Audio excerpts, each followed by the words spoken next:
For years, a pattern kept appearing in the research that nobody seemed to be connecting. Women over 60 were developing cancer at rates that general health guidance never fully explained.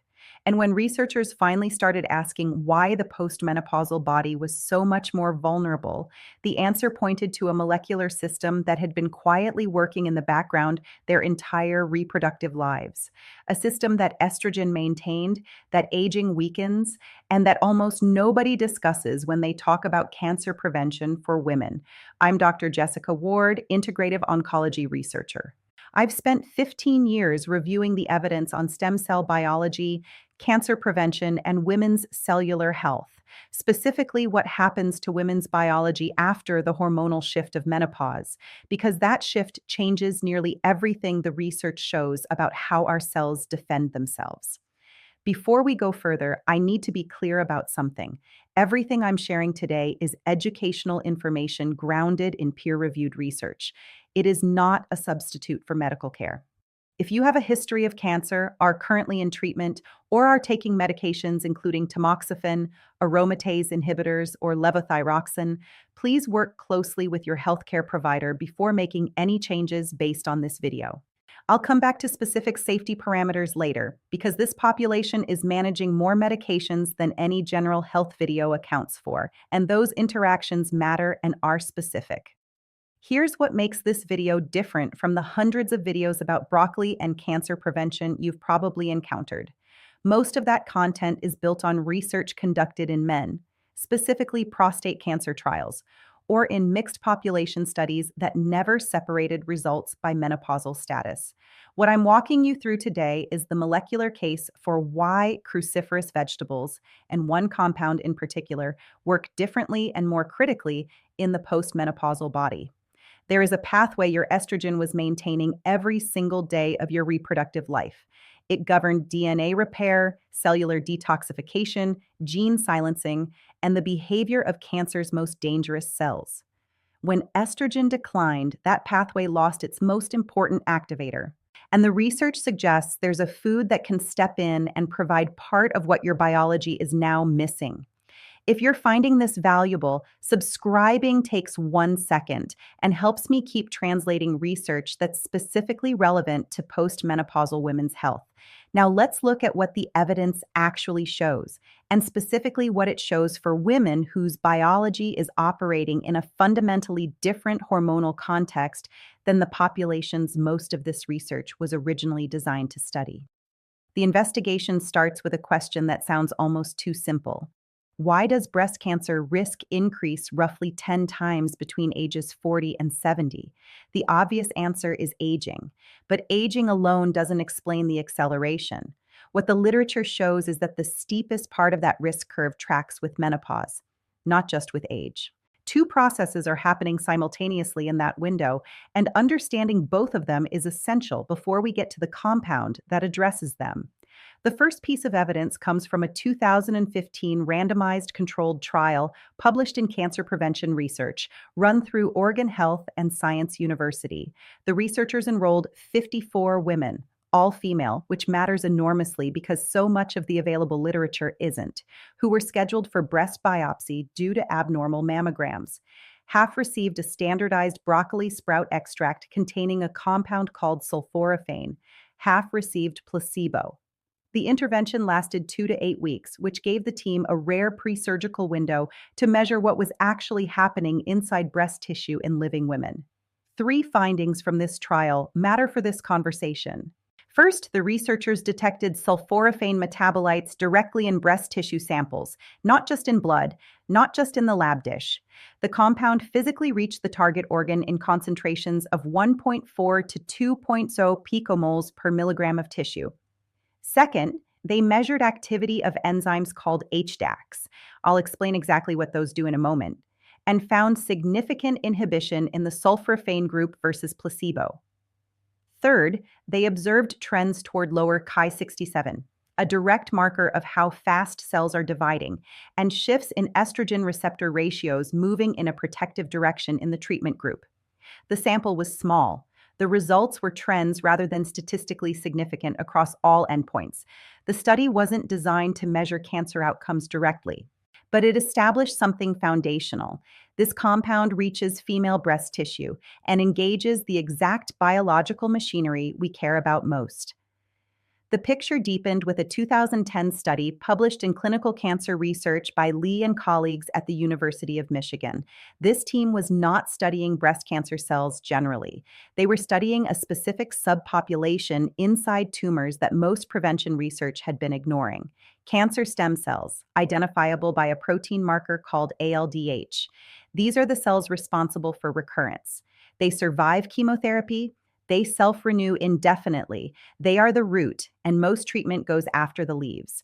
What this team found was that sulforaphane, at concentrations achievable through diet, reduced the ALDH positive cancer stem cell population by 65 to 80% in human breast cancer cell lines.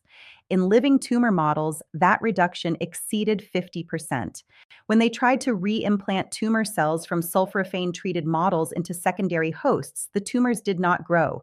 This was laboratory research, not a human trial. And that distinction matters. But the mechanism it documented is precise and directly relevant to a question no dietary compound had previously addressed. What can we do about the root cells, not just the leaves? A more recent and arguably the most compelling piece of the picture for postmenopausal women comes from the pre-surgical trial conducted by the combined OHSU and Johns Hopkins team, published in 2023. What makes this trial design particularly powerful is the pre-surgical window. Women receive the broccoli sprout extract after diagnosis, but before surgery, giving researchers the ability to compare tumor tissue from treated women with tumor tissue from women who received placebo, examining changes that happened in actual human breast tissue over a period of weeks.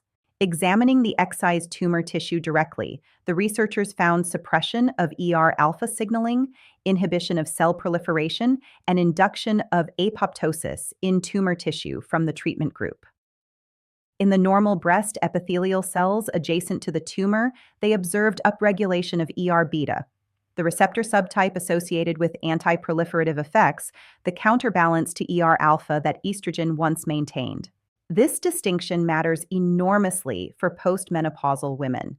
The most common hormone-sensitive breast cancers in this age group are alpha positive, and sulforaphane appears to suppress that receptor while supporting the more protective beta in surrounding normal tissue. The 2023 systematic review in Frontiers in Oncology evaluated 8 randomized controlled trials across cancer types, including 2 specifically in women, and documented meaningful NQO1 upregulation, consistent chemopreventive biological signals, and tolerability with no serious adverse events across all studies. The authors were candid that 75% of trials showed high risk of bias and dosing was inconsistent. That's the honest state of the clinical evidence. Mechanistically compelling, biologically specific, still maturing. It's not a reason to dismiss the data. It's a reason to stay focused on the dietary application, where the risk-benefit calculation looks very different from a pharmaceutical intervention. The epidemiological base points consistently in the same direction. A 2025 systematic review and dose-response meta-analysis in Nutrition Reviews confirmed an inverse association between cruciferous vegetable intake and cancer risk across multiple tumor sites, with a linear dose-response relationship. A 2024 umbrella review in the Journal of Food Science found consistent evidence specifically for women and hormone-related cancers, and a 2025 review in the International Journal of Molecular Sciences documented approximately 80 to 90 registered clinical trials involving sulforaphane as of December 2025, roughly 20 of them cancer-focused. The scale of the research investment signals where the mechanistic evidence is pointing. There's something worth pausing on before we get to the mechanisms, because it explains a gap in the evidence that you'll notice as we go through this. The vast majority of sulforaphane research, particularly the randomized trials, was conducted in men with prostate cancer or in general population observational studies that never specified menopausal status. This is not an accident of scientific interest. It reflects a systematic pattern in medical research where women over 50 were excluded from trials for decades, partly for administrative reasons, partly because researchers treated hormonal variability as a confounding factor rather than the central variable.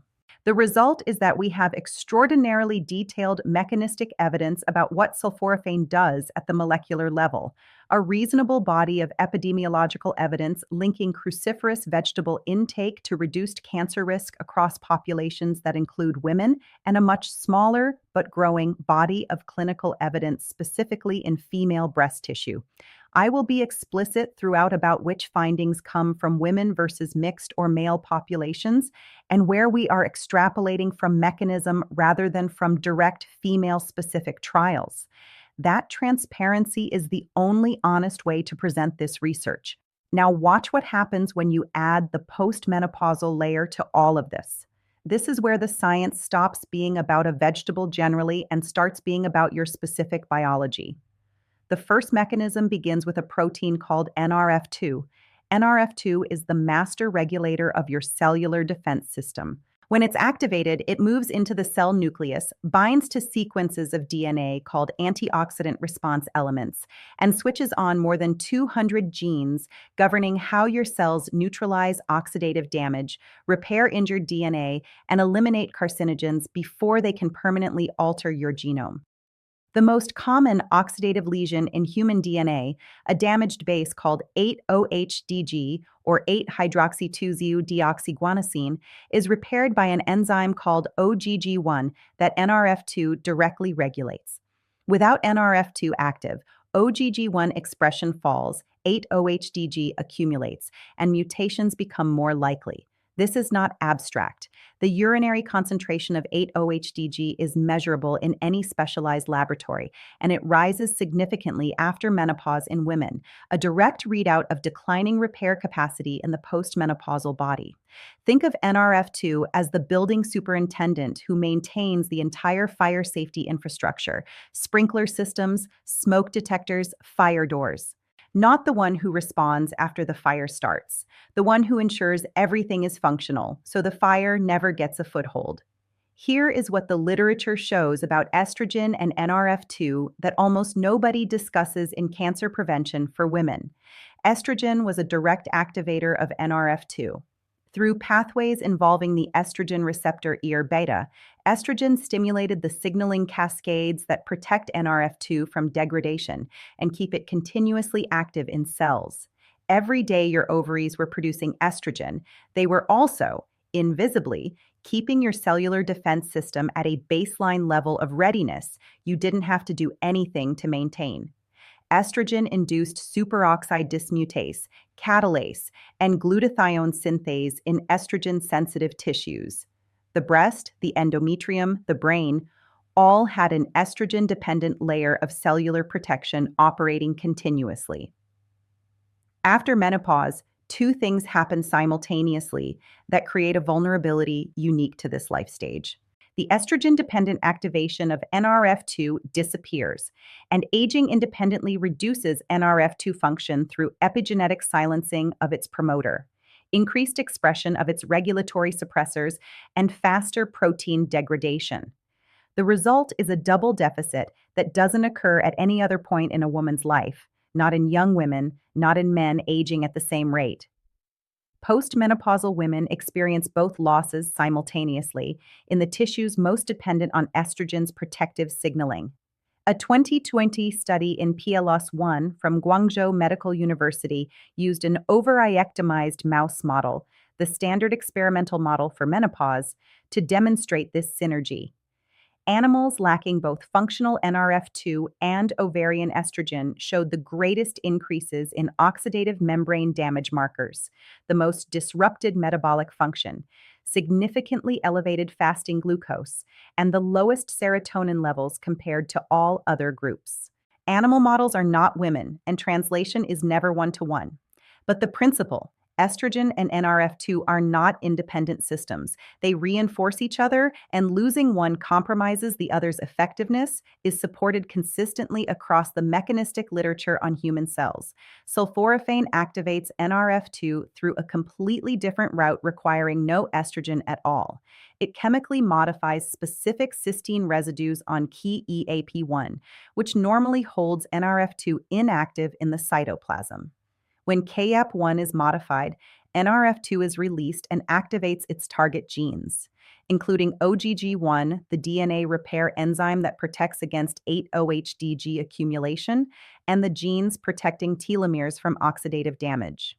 A 2023 review in Molecular and Cellular Biochemistry documented that NRF2 protects telomere integrity specifically, relevant because telomere shortening accelerates measurably after menopause, and critically short telomeres are a direct source of genomic instability that contributes to cancer risk over time. Before menopause, your cells had two fire alarm systems running in parallel: estrogen and NRF2 reinforcing each other. After menopause, one goes silent. Sulforaphane is, based on the available evidence, a way to manually reactivate the second through a mechanism that doesn't depend on hormones, doesn't require a prescription, and works at concentrations achievable through diet. This system doesn't work alone. The second mechanism explains something that has puzzled researchers for decades. Why does breast cancer risk increase tenfold between ages 40 and 70 when the genetic mutations involved don't accumulate nearly that much faster? The answer isn't only mutations. It's about which genes get silenced and how that silencing accelerates specifically without estrogen. Inside the nucleus, your DNA is wrapped around proteins called histones, forming a structure that determines which genes can be read and which cannot. Enzymes called HDACs, histone deacetylases, compact the chromatin, effectively locking away sections of the genome. When HDACs act on regions containing tumor suppressor genes, including P21, genes governing programmed cell death, genes involved in DNA damage response, those genes become inaccessible. The information is still in your DNA. It simply cannot be expressed. This is epigenetic silencing, not a mutation, but a change in access.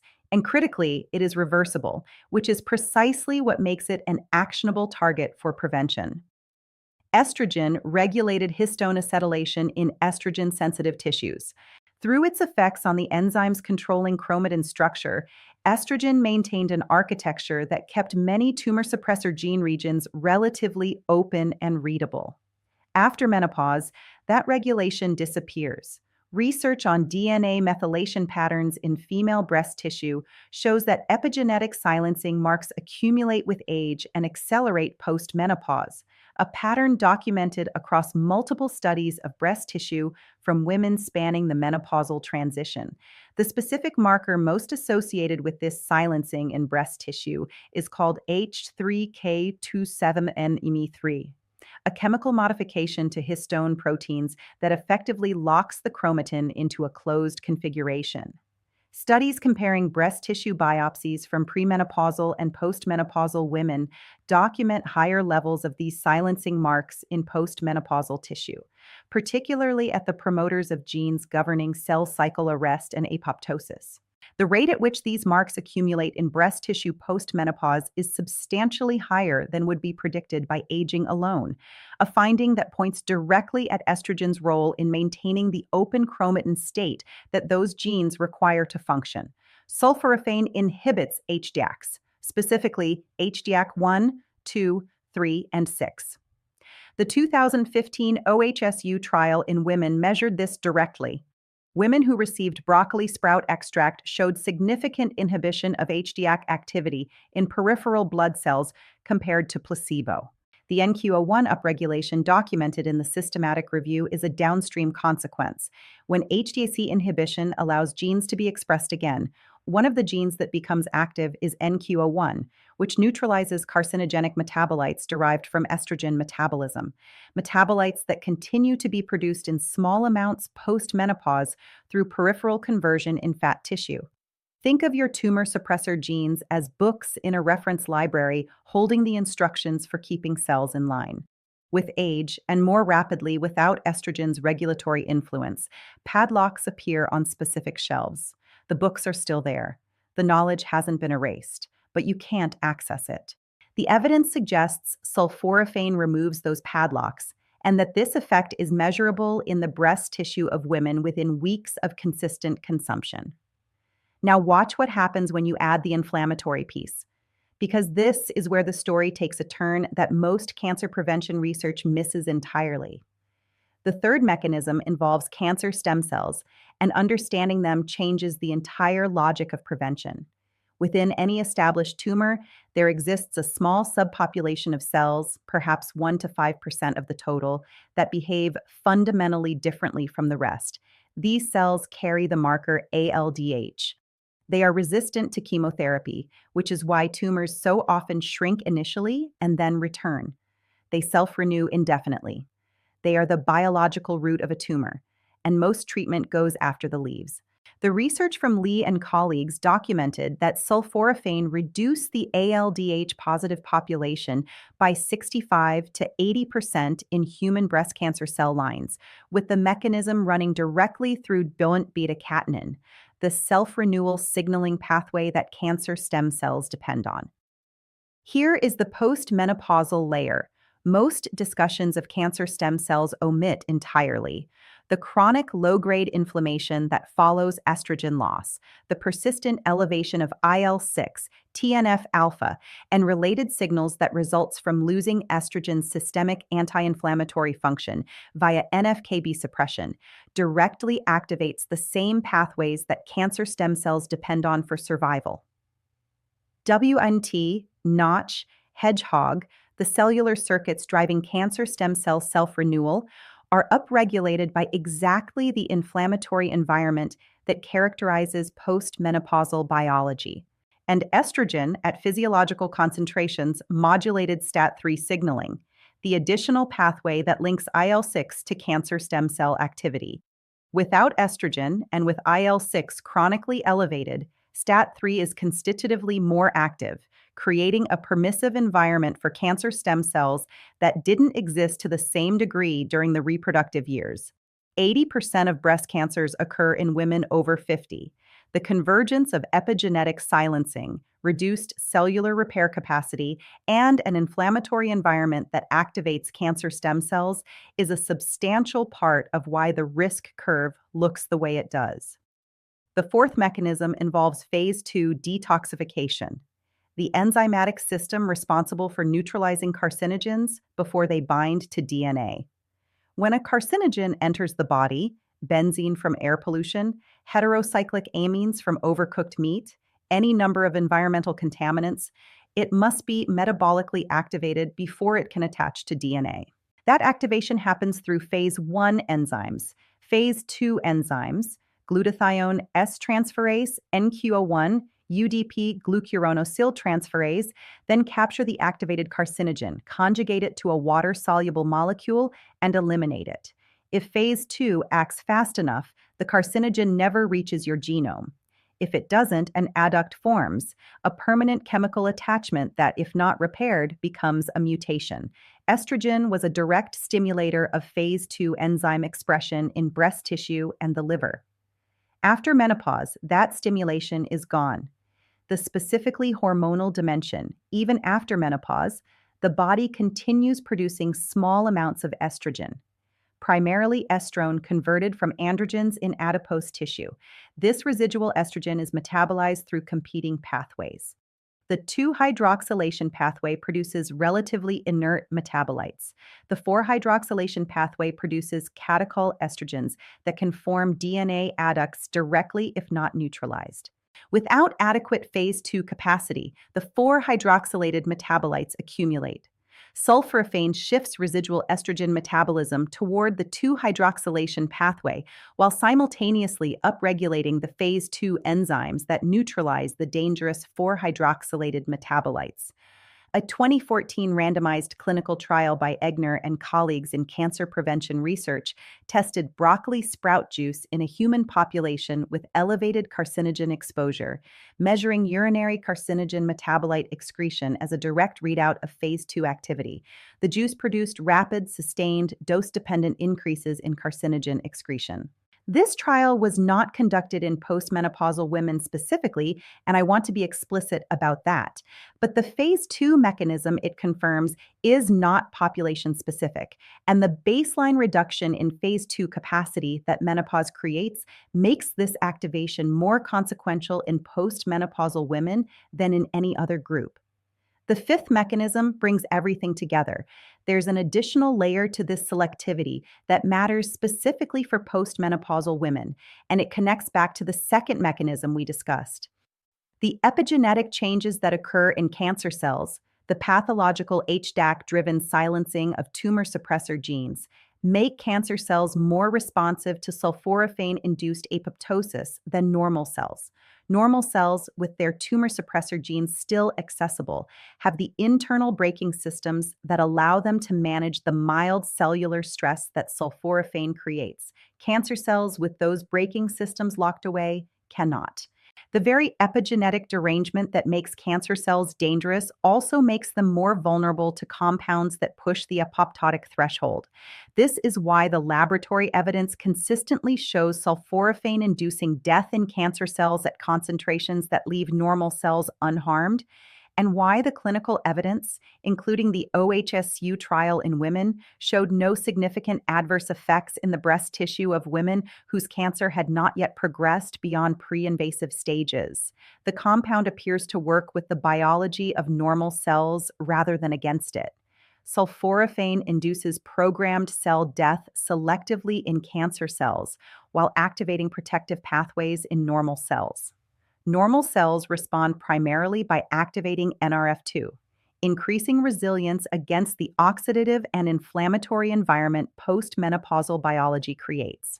Cancer cells respond differently. Sulforaphane activates p53, disrupts mitochondrial function, inhibits NF-κB, the primary cancer cell survival signal, and arrests the cell cycle at the G2/M checkpoint where cancer cells cannot progress. In breast cancer cells carrying estrogen receptor alpha, the dominant receptor subtype in postmenopausal hormone-sensitive cancers, the 2023 OHSU Johns Hopkins presurgical trial documented alpha suppression alongside these other effects. That creates a dual anti-tumor action in exactly the cell type most prevalent in postmenopausal breast cancer.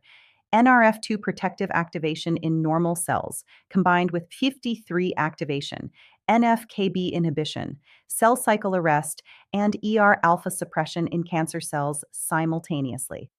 The research paints a picture of a compound that addresses multiple vulnerability points in postmenopausal biology at once, not because it was designed to, but because those vulnerabilities all trace back to the same fundamental change: the loss of estrogen.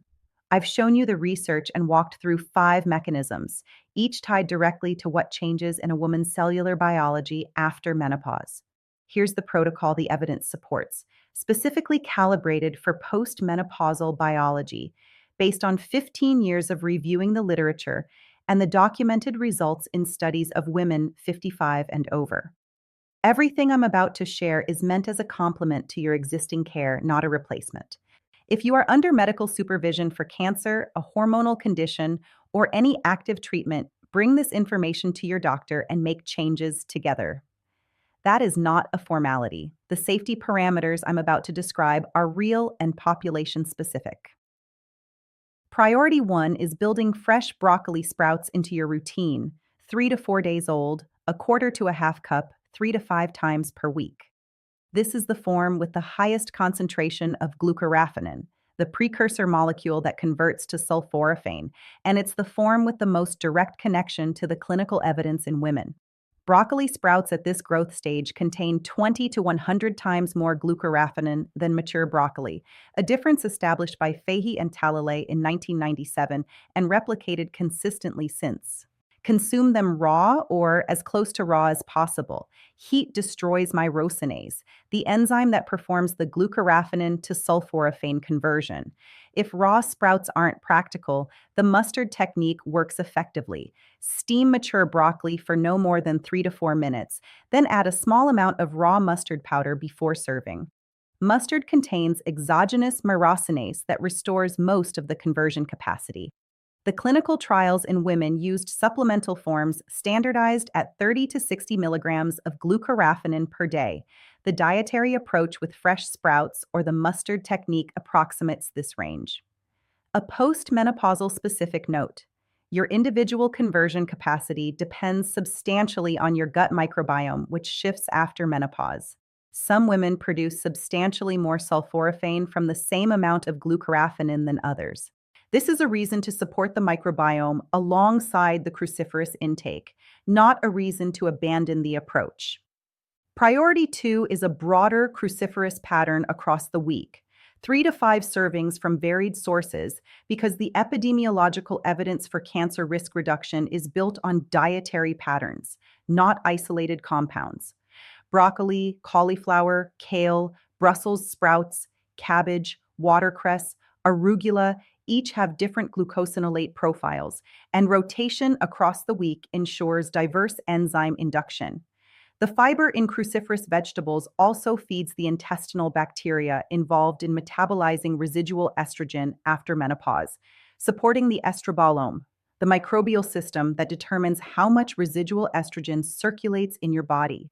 This is a compounding benefit that the sprout data alone doesn't capture, and it connects directly to the phase 2 estrogen metabolism mechanisms described earlier. Priority 3 is the foundation that most discussions of sulforaphane omit entirely: vitamin D.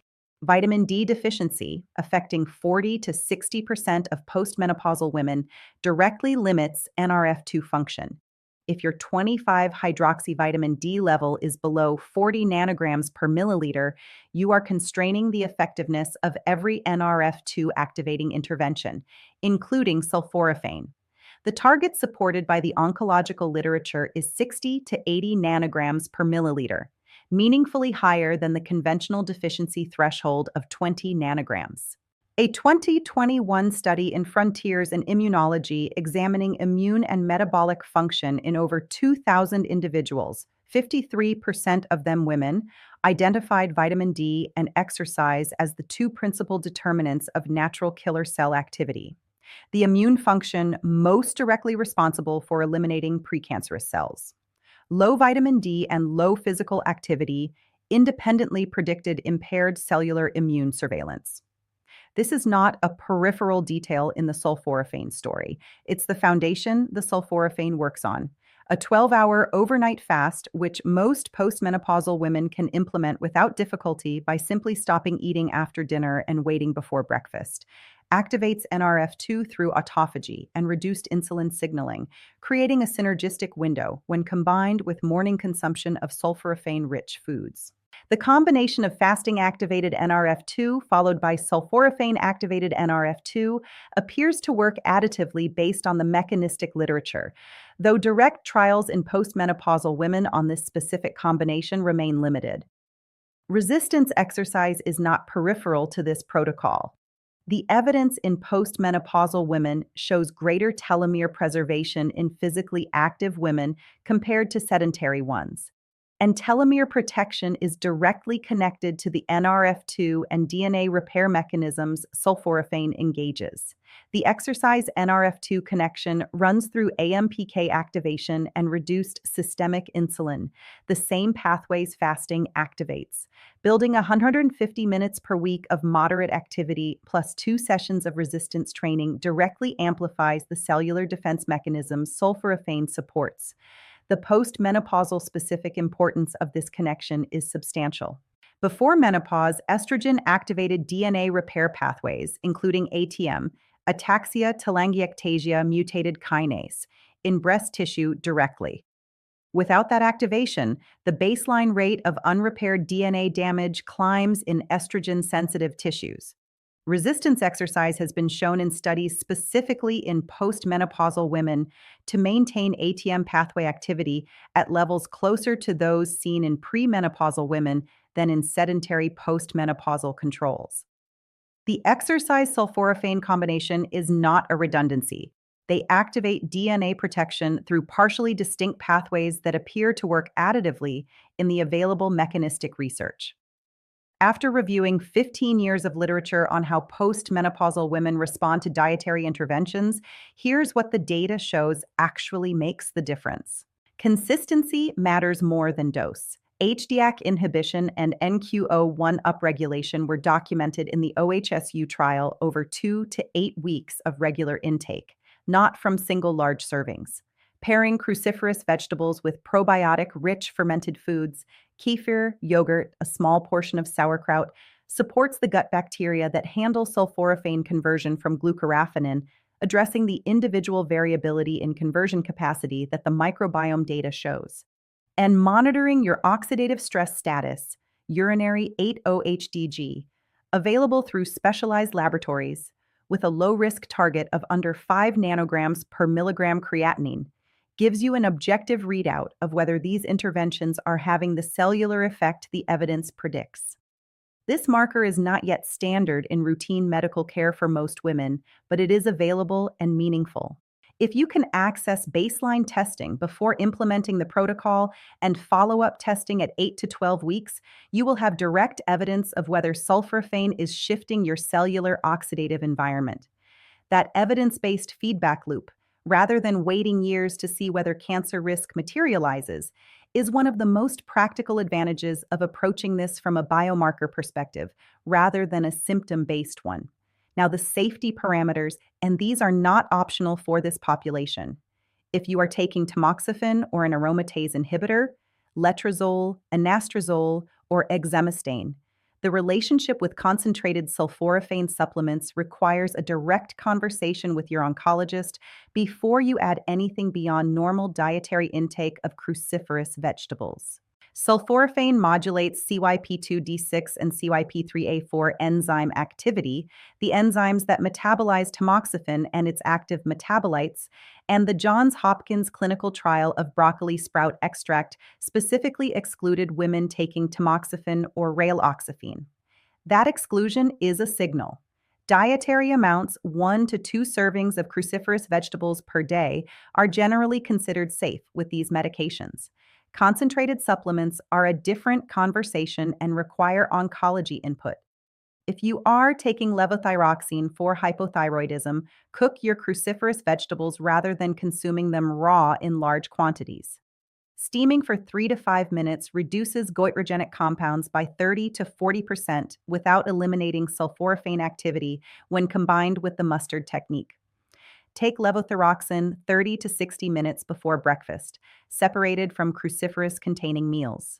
If you significantly increase cruciferous intake, monitoring TSH within a few months is a reasonable precaution.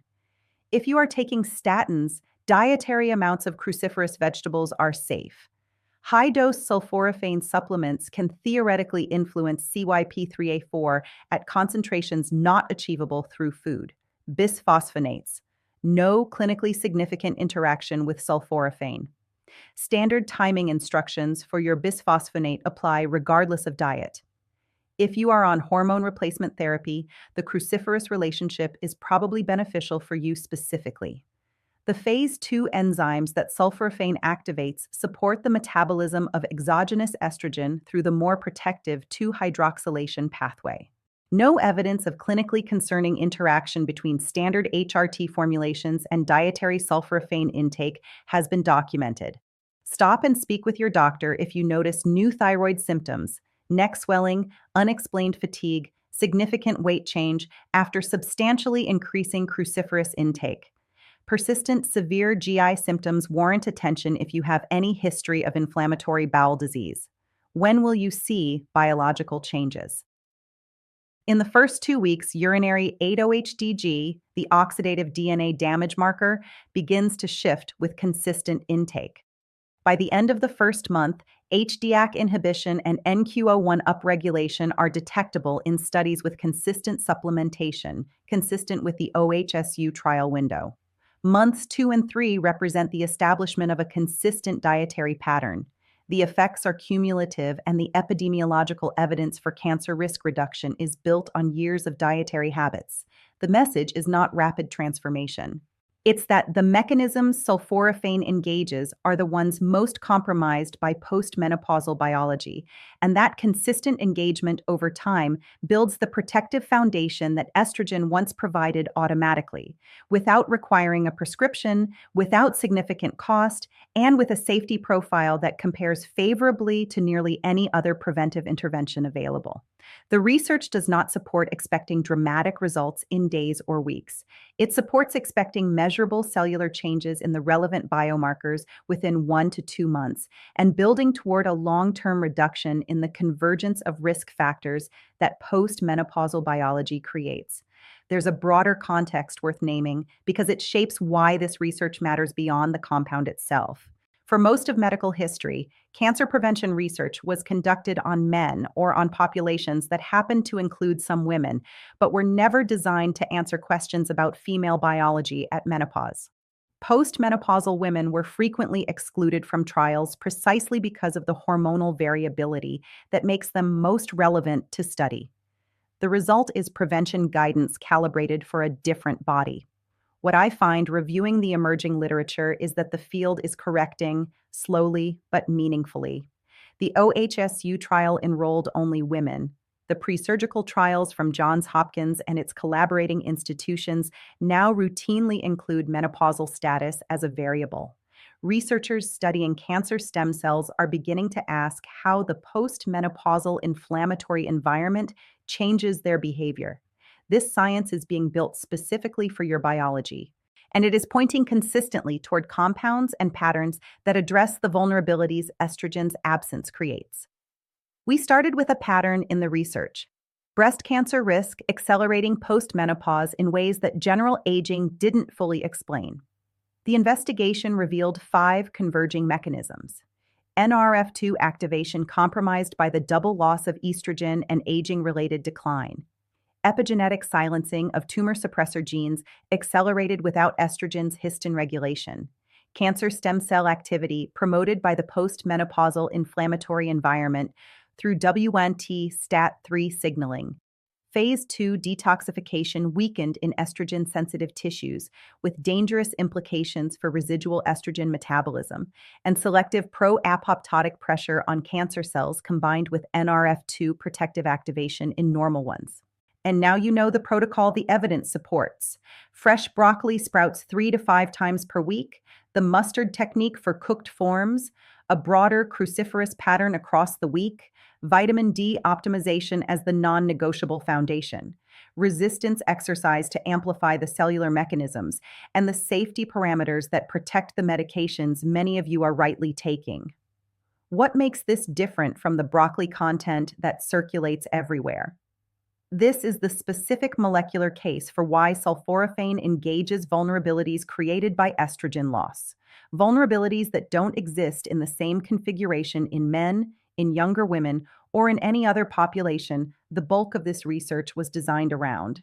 When prostate cancer trials documented sulforaphane's anti-cancer activity, they were seeing a subset of what the compound does. They were missing the NRF2 estrogen synergy. They were missing the estrogen-dependent phase 2 capacity. They were missing the post-menopausal inflammatory environment that activates cancer stem cells through precisely the pathways sulforaphane inhibits. The compound's relevance to women over 60 is not borrowed from that male research. It's grounded in the specific biology of what changes when estrogen declines. And that biology is yours. The fact that you're here looking for research built for your actual hormonal reality rather than adapted from studies that were never designed for you puts you in a different position. Navigating health information is genuinely complicated when most of it wasn't built for your biology. Everything I've shared today is grounded in peer-reviewed research, not in theory, not in extrapolation from male populations without flagging it, not in recommendations calibrated for women whose hormonal environment operates differently than yours does now. If this investigation resonated with you, the video on how post-menopausal gut bacteria regulate circulating estrogen goes deeper into the estrobolome, the biological system that determines how much residual estrogen reaches your tissues after menopause, and why the cruciferous fiber described today does more work than most women realize. Comment below with your biggest takeaway or question, particularly if you're navigating this topic alongside an active medication regimen, because those questions help me understand what the community needs most. I read every one, and they genuinely guide what I research next. Keep investigating, and I'll see you in the next one. Dr. Jessica Ward.